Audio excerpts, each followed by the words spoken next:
Last week we talked about the Scrum Master clearing the road. But if the road's clear and the car's pointing towards a cliff, you've got a problem. And that's where the product owner comes in. The product owner's the engine, driving forward the team with the why and the direction. If they're not firing on all cylinders, then you've got a problem in the team. And you've just got a load of busy people building things that nobody actually needs.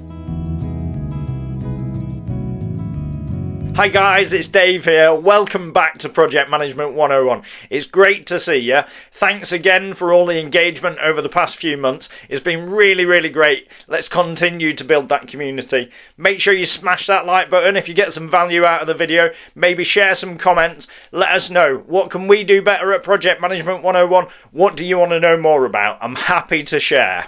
Today, we're diving into the detail of another Scrum role, the product owner. Now, the product owner isn't a committee. They're meant to be the single accountable person for the value within the squad, which means they should be the sole decision maker and they should have autonomy to support the team with the right decisions and the right direction, so we help to get the value out there for the customer as quickly as possible. To bring that to life a little, the product owner is a decision maker. How that comes to life every day is they own the backlog. So the backlog is the list of work tasks which the squad and the product owner have broken down, generally driven by the product owner, but it's basically a list of work items that the team want to work on to meet the customer's need and ultimately to deliver the goal of the project or the Agile iteration, for example. And the backlog is driven by the product owner. They own the priority of it and they own the decision making around it. And within that, they own what's in the backlog and, more importantly, what's not in the backlog. What are the things we're not going to do? Another stance for the product owner is the bridge between the stakeholders that want everything versus the actual capacity of the team. So we're feeding the right things into the team with the capacity, with the funnel, and getting the process and iteration approach just right. I think the other stance is the visionary. So thinking about the longer term, more holistic roadmap. As a product owner, I'm there to think about the future. What's the goal? What's the why that we're building? What are we building for the customer? How does that translate into the sprints? And how do I get a view that's much longer term than something that's just one sprint ahead? And that's really the power of the product owner. So those stances that we've just covered off. So the decision maker for the team, the bridge between the stakeholders, and the visionary driving out that long-term roadmap to deliver what we need to for our customer. How the product owner shows up with the squad is slightly different to some of the other Scrum roles. In the daily stand-up, for example, they're an optional attendee. It doesn't mean they shouldn't be there, but if they are there, in the same way the Scrum Master shouldn't be getting that update, the product owner shouldn't. That's about the team coming together towards the sprint goal. The sprint goal is set within sprint planning, and the product owner's part of that process. So iteration towards the sprint goal is the aim, and the daily stand-up is the communication tool for the team and the squad to focus updates to each other about moving towards that goal. However, if a product owner is in the daily stand-up, it's important that if there's any blockers or adjustments needed because we're running into issues and we still want to make a great shippable product at the end of the iteration, then we should pull in the product owner to the discussion, supported by the Scrum Master, and drive forward just a slightly different approach. Maybe take it outside of stand-up, a quick follow-up after the session, and deep dive into it. We might need to make a compromise. Maybe that's to what we're implementing or an adjustment in a minimum viable product, for example. All of those are great ways to utilise your product owner within your Scrum team. Thinking about sprint planning for a product owner's a slightly different stance. They're not there to give orders, they're there to set the direction. So that should show up as part of a sprint goal, which the squad are able to commit to, but the product owner can lead on the we're aiming to do this thing. Equally, they're there to explain the backlog. So if there's any questions around a ticket, the product owner should be able to confidently explain what it is, what they're aiming to achieve, what's the acceptance criteria for the specific work item, so the team can make a much more well-informed guess I guess, estimate against the work and plan it in based on their actual capacity within the sprint. There's no point throwing in a massive piece of work that's going to take 4 to 5 weeks to develop when you're doing a 2-week sprint. Let's break it down, make sure it's clear, make sure it's tangible, and it's focused towards customer value, but with clear acceptance criteria. And that's part of the product owner's role, especially in sprint planning. One of the other ceremonies that a Scrum team will run through during a sprint is refinement. Now that's not sprint planning, it's backlog refinement, sometimes known as backlog grooming. This happens and should happen frequently, generally once a week, depending on the cadence of the team. But it's where the engineers, the Scrum Master and the product owner get together and look at the backlog together a little bit further out. They start understanding the t-shirt sizes of the tickets, the complexity, and start to sequence the backlog on a perpetual basis together as a team. The aim here is when everybody walks into sprint planning, they're not starting that conversation there and then. You've already been having that upfront and perpetually, and that's really important, and it's where a great PO earns their keep. Getting that backlog in a constant state of refinement, locking it down, moving on, locking it down, moving on, really allows the team's engine to flow to its maximum capacity. And last but not least, for the ceremonies with a product owner hat on, is the sprint demo or the sprint review. This is the center stage for the product owner. They lead the team through the demo. What is it? What have we done? What were we aiming to do? What have we not done? And help the stakeholders to understand what we've achieved within the iteration, whether we've met the sprint goal, if there's any work that's carrying over or needs further refinement, and gathering feedback from the stakeholders. Imagine a spectacular stage show. The product owner will put that on. The software engineers will support showing the workable, shippable code. Here's a website, here's a piece of software. Whatever it is, should be demoed. And I think it's really important that demos happen even if you haven't got shippable code. I touched on this a little bit in the Scrum Master video last week. It's great practice for everybody and it grows everybody together. The work that you can have done in the sprint could have been building the backlog. Demo that. Don't be shy. Like, sometimes there's not a workable thing to demo, but it doesn't mean you shouldn't go through the practice and hold the cadence. It shouldn't be an optional Scrum event. It should be an always-on Scrum event to get everybody on board.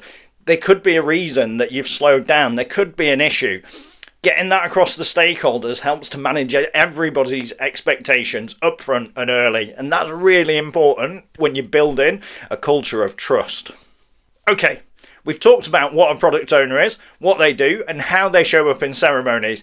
There's a whole bunch of videos that I could make focused purely on the role of a product owner. That's not my specialism. I'm a delivery person. You guys probably are too, but I'm just trying to help us understand the Scrum fundamentals so you can be the best Scrum Master you can possibly be. And understanding the role of a product owner is important because one of the roles as a Scrum Master is coaching your team.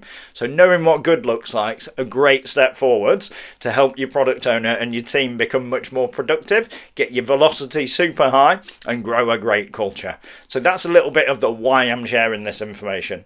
I think the other angle that we should look at here is the tension that should exist between a Scrum Master and a product owner. There should be a level of tension, not uncomfortable, visible tension that's really painful and really awkward for the team, but a level of tension and accountability between the roles.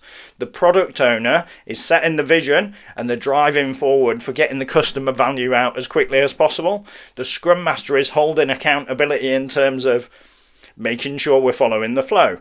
Not being a pedant about it, but making sure that actually we're driving that and we're building the flow together.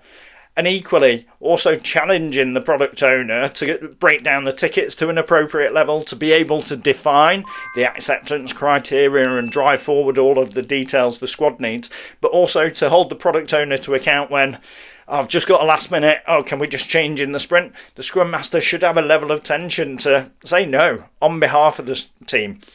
There's a role for the Scrum Master in terms of protecting the team. I don't focus on that massively because I think building a better culture means protection shouldn't be that, right? It's more about how do we stop impacting the flow. That's a better way to describe it. Protecting the team. How do you maximise the flow, and how do you maximise the group working between all of the different roles?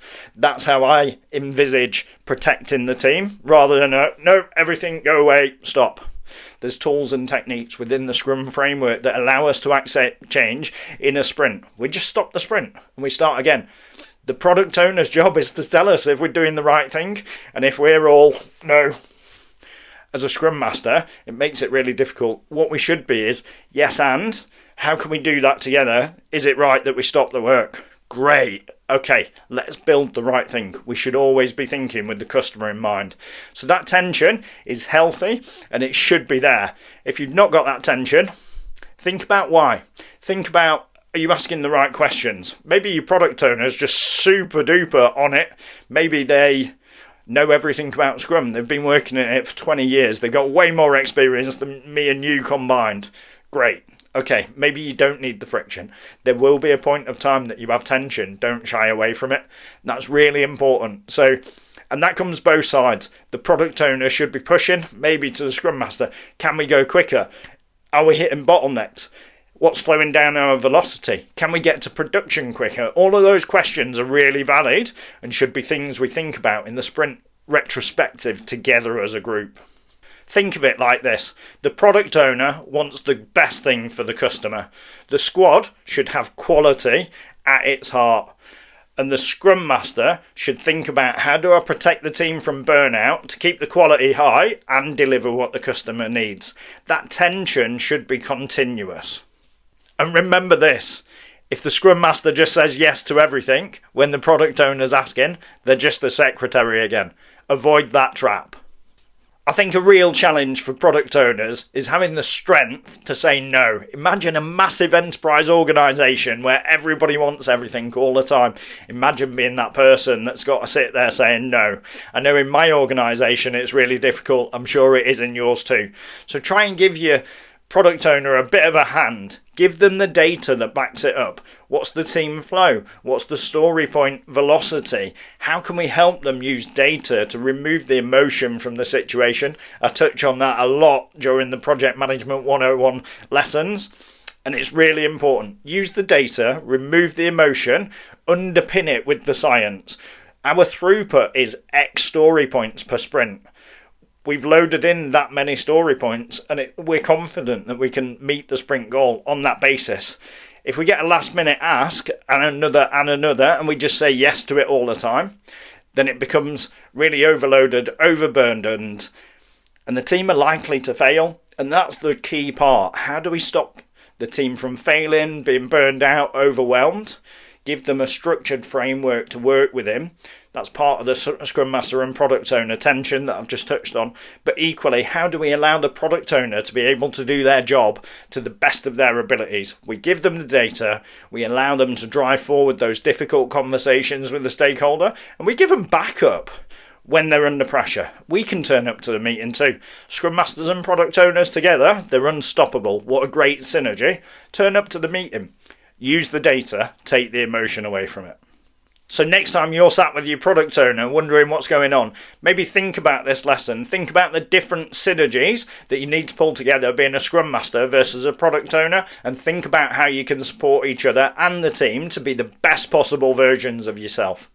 Make sure you smash that like button if you got some value out of the video, and make sure you hit subscribe so you don't miss any future uploads. We're going to be covering a few more episodes on Scrum over the weeks ahead, so make sure you tune in, don't miss out.